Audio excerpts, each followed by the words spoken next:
Good morning, or depending on when you're watching this, good afternoon, good evening, or good night. My name is Ross, and as always, told how to voice the radio.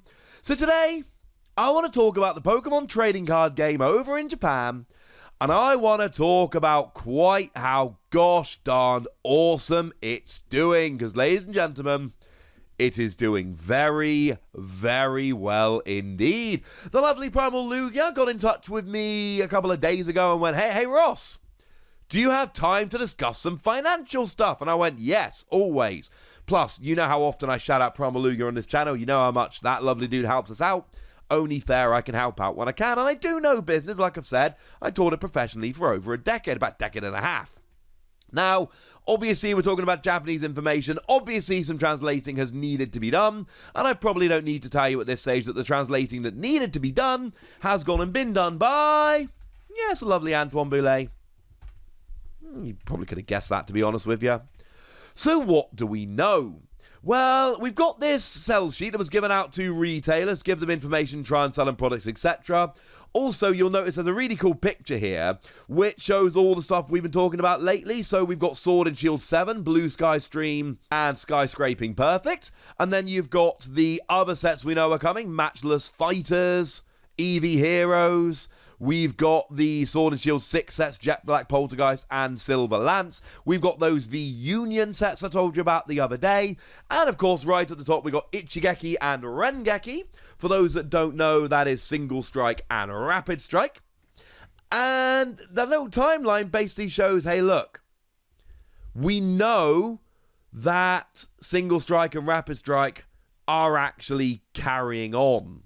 As a quick side note, the symbols at the top here, that is a symbol for month, and you'll notice that the arrow goes into the 8th month. It goes into August, and we've not had anything over in Japan so far that has been announced for an August release. The latest ones we've got are the V-Union sets, which are due for release on the 30th of July, which is obviously not yet August, which means that presumably Single Strike and Rapid Strike are not done with Sword and Shield 7. That is going to carry on for a little while longer into whatever is released in August. So that's kind of cool. But with this, there was a bunch of new information. Now, what it basically said is that in the year 2020, now we're talking about the financial year here, so, well, not quite the financial year, so between the 30th of March, which was the end of the last financial year, and the 31st of January 2021, remember there's still 2 months left of the financial year at that stage, but it's the information they had at the time. Sales were equal to 126% of sales from the same period in the previous year. Now, 126% of means a rise of 26%. We've got 100%, that is the same as last time. So 126% would be a 26% or roughly 1/4 rise. Now, here's the thing. That's 26% rise, that is fine. That is actually really healthy. But when we look at it, that is absolutely ridiculous over the top. You see, there are 3 factors that are working against Pokemon in Japan at the moment when we're talking about the amount of money they're making. Number 1, we might as well get this one out of the way at the start, the damn panic. It means people have been stuck at home. It means people's jobs have been affected. And we've talked in previous videos how Pokemon card sales in Europe and North America have been increasing even in the damn panic. It apparently keeps going. And it shouldn't. General business wisdom tells us that when we've got a pandemic, which is causing economic shocks, and it is, people should be tightening the belts and getting rid of non-essential purchases like trading card games. And it tells us that people aren't able to go out to shops as much, although I suppose maybe internet shopping has fixed that a little bit. We've also seen, and this is again largely due to the damn panic, Japan have actually released fewer products. So this 126% of sales, this 26% rise, comes with fewer products being sold. Now, generally speaking, if you're releasing fewer products, if you are Now, I'm getting my phrasing a little bit confused here. So what I'm saying is that fewer products were produced, as in fewer different types of products, i.e. fewer sets, fewer decks, fewer promotional products, etc., and yet more total products were sold. So the amount of different new things that were being published was lower, but the amount of total things being sold was higher. Quite difficult to phrase that. And the reason that fewer new products have made it to market is really simple. They've not been able to. Not all the shops have been open. People haven't been working. We've seen that the release schedule in Japan and the UK, US, Europe, etc., outside of Japan, has been all kinds of messed up lately. So it's probably no huge surprise that this has happened. And yet they're still selling more. The phrase in there was, in fiscal 2020, the number of products released decreased compared to the previous year, but the market's sales amount as of March the 30th and January the 31st, i.e. between those dates, was very strong at 126% compared to the same period last year, and that's from Media Crate Research. And that is a little bit ridiculous. And here's the thing. Pokemon over in Japan, the Pokemon company, know that they have increased their sales. They know that fewer new products have been released and made it to market. And they know that there is essentially room to grow here. And they're explicitly stating they are. In 2021, we plan to increase the number of SKUs for products released by expansion packs from the previous year. I.e., they are going to be releasing more products. And of course, as players and collectors and all of that, this should be very exciting for us. There's going to be more things. I mean, for me, as someone who covers the game, that's delightful.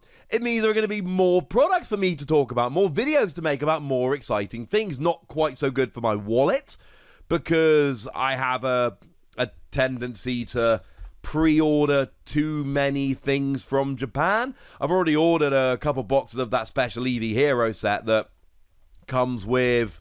Well, it's one where everyone comes with one of 4 random VMAXs. Presumably there are going to be 4 in the set and 4 in the special set.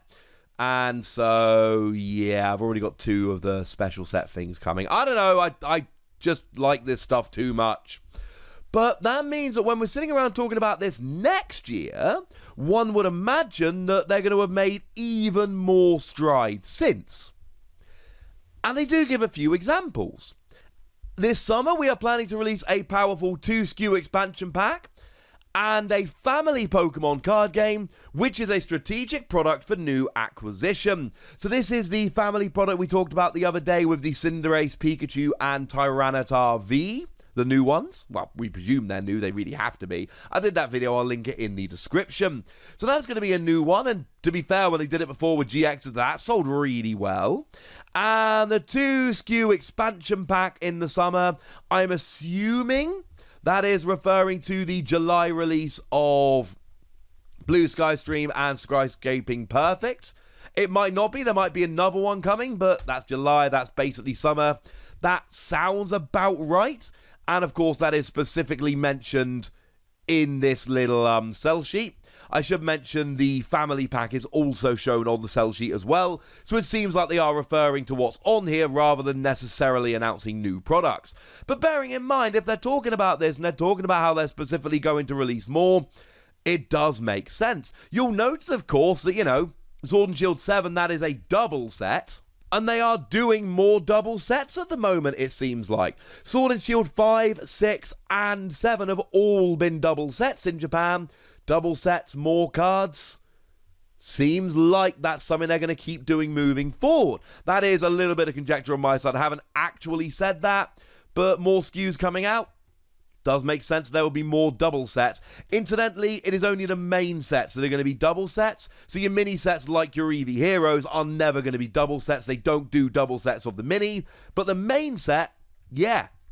And of course, if you want to know how that's going to impact us outside of Japan, it means that the set list for our sets will just be bigger, which you can be happy or sad about. They've also said that as a promotion plan, they are considering dropping new commercials, creating a special site and tie-ups with licensee companies. They're companies they have agreements with. Think things along the lines of those General Mills promotions we see in the US. We are also planning a campaign to boost sales of expansion packs. Expansion packs here, I'm fairly sure they are referring to essentially booster packs. I believe that's what they're going for here. So, what is this campaign? We don't know, but as always, as soon as we do know, I will of course let you know. And this is super interesting to me, because they're not talking about supply issues. They are talking about trying to increase demand. And bearing in mind, demand in Japan is still huge. They had their 400% jump in 2018. We talked about that a few videos ago, which is essentially still carrying on. It is a very, very, very popular game. And yet they're trying to boost it even further.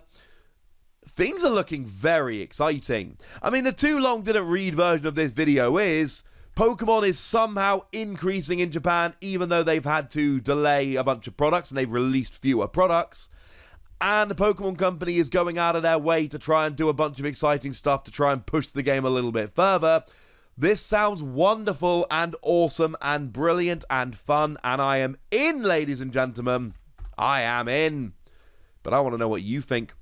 So let me know in the comment section, would you? Go nuts! Be nice! And then make sure you like this video, subscribe to this channel, follow me on Twitter at TheWassy, and Twitch for some live action at twitch.tv/PTCG Radio. If you want to support the channel, get some bonus podcasts and all that good stuff, head on over to patreon.com/PTCG Radio, where you can do exactly that. But by far the most important thing is always, look after yourselves till next time, would ya?